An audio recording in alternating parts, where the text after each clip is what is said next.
Alors, ça y est, Paris réussi complet. À 20h34, Radio-Canada prévoit que le prochain gouvernement de la CAQ sera majoritaire. Dès demain, on va se retrousser les manches.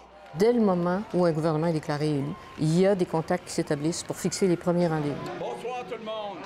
Dès l'annonce de la victoire de la coalition Avenir Québec, une puissante machine s'est mise en branle au sommet de l'État pour assurer un transfert harmonieux des pouvoirs.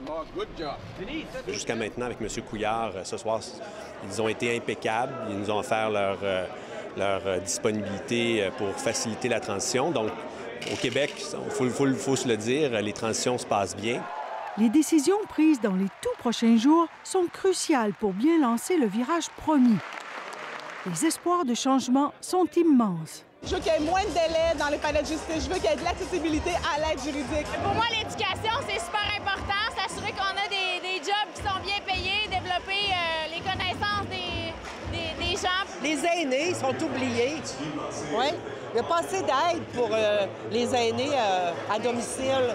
Le côté éthique m'interpelle beaucoup. Martine Tremblay a été chef de cabinet de René Lévesque et sous-ministre aux Affaires culturelles et internationales. C'est elle qui a supervisé la transition quand Pauline Marois a pris le pouvoir en 2012. Le danger à éviter, c'est que les gens parlent trop vite, c'est toujours pareil. Il faut qu'il y ait une très, très, très grande discipline. Le principal défi, c'est de démontrer que le premier ministre sait où il va, qu'il est préparé, qu'il a une très bonne idée de ce qu'il va faire de ses 100 jours. François Legault marche sur des œufs avec une fonction publique qu'il a promis de dégraisser. Son défi est délicat. Changer la façon de gouverner sans déstabiliser l'État. Tout est dans la bannière. Le risque existe toujours. Puis encore une fois, il y a certainement une sorte d'inconfort actuellement parce qu'on ne sait pas ce qui va se passer. Le seul moyen d'apaiser, j'utilise toujours le mot apaiser, c'est de dire, bien, écoutez, on a besoin de vous pour réaliser nos engagements. Je vous confirme que le prochain secrétaire général sera Yves Ouellette. Un fonctionnaire de carrière dirigera l'administration publique. François Legault semble écouter les anciens mandarins qu'il consulte. On a une fonction publique qui est compétente. Donc, je veux qu'on travaille ensemble. J'ai déjà des boîtes qui sont prêtes aussi. Donc, même au niveau très logistique, on est prêt à gouverner. Jusqu'à l'assermentation des nouveaux ministres, ce sont les libéraux qui détiennent le pouvoir.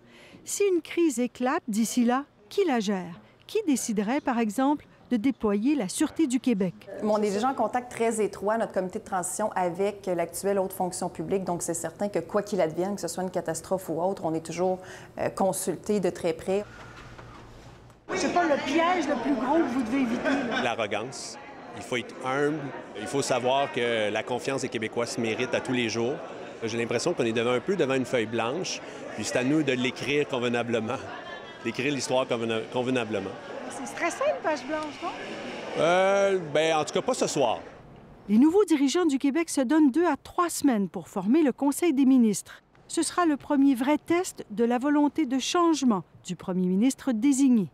Ici Sophie Langlois, Radio-Canada, Québec.